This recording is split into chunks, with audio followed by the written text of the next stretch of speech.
कत को चेहरा रोज देखता कत को चेहरा रोज देखता तोल देखत का हो जाते का माया लागे लगते वो माया लागे लगते माया लागे लगते वो माया लागे लगते ऐसे काबर कही थस पगला ऐसे काबर कही थस पगला मन हा गुदगुदाथे लाज लागे लगते रे लाज लागे लगते लाज लागे लगते गा लाज लागे लगते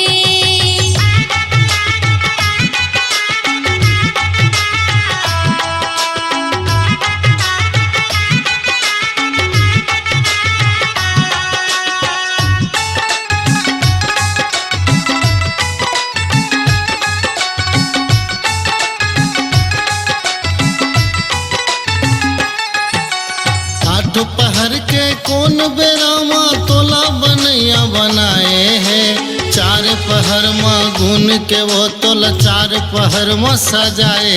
हैं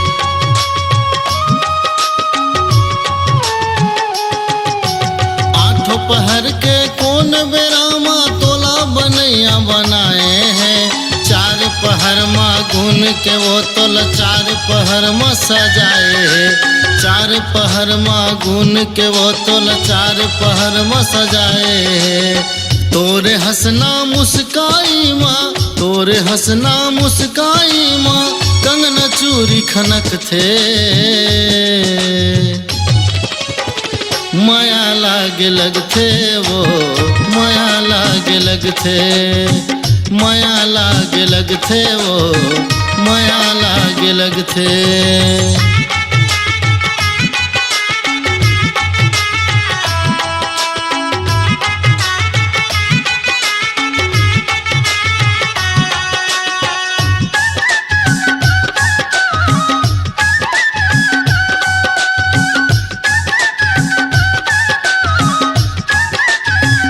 हाय दैया ते गाँव के ठचगा छतिया पर धक धकाए वाली उम्र मारोगे लगाए फूल डोरी में नजर लगाए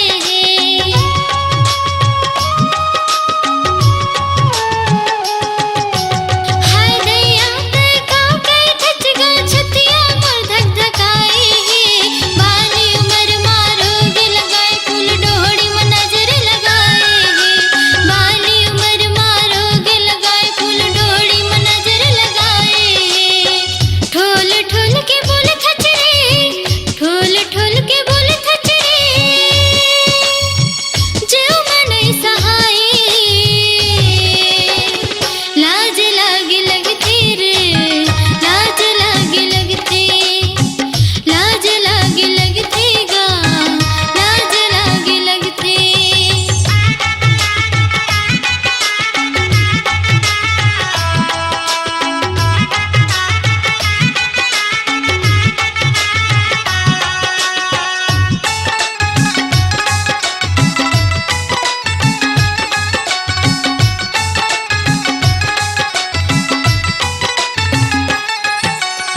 बिहनिया के फूल फुले हा संझकुन सुखा जाते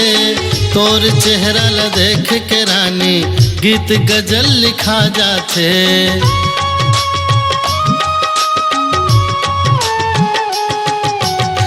बिहनिया के फूल फुले हा संझकुन सुखा जाते तोर चेहरा ल देख के रानी गीत गजल लिखा जाते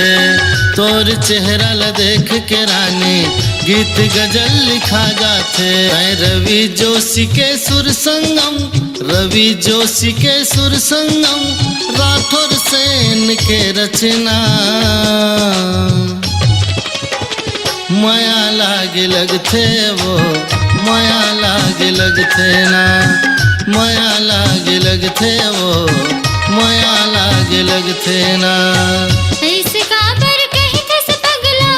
ऐसे काबर कही थस पगला मन हा गुदगुदाथे लाज लागे लगते रे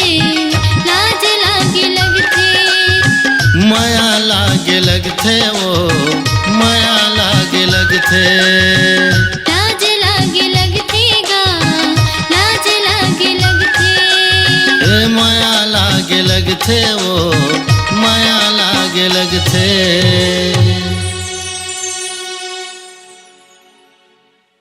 अपनी आवाज को दीजिए एक नया मुकाम। डिजिटल रिकॉर्डिंग की दुनिया का जाना पहचाना नाम स्वरांजलि,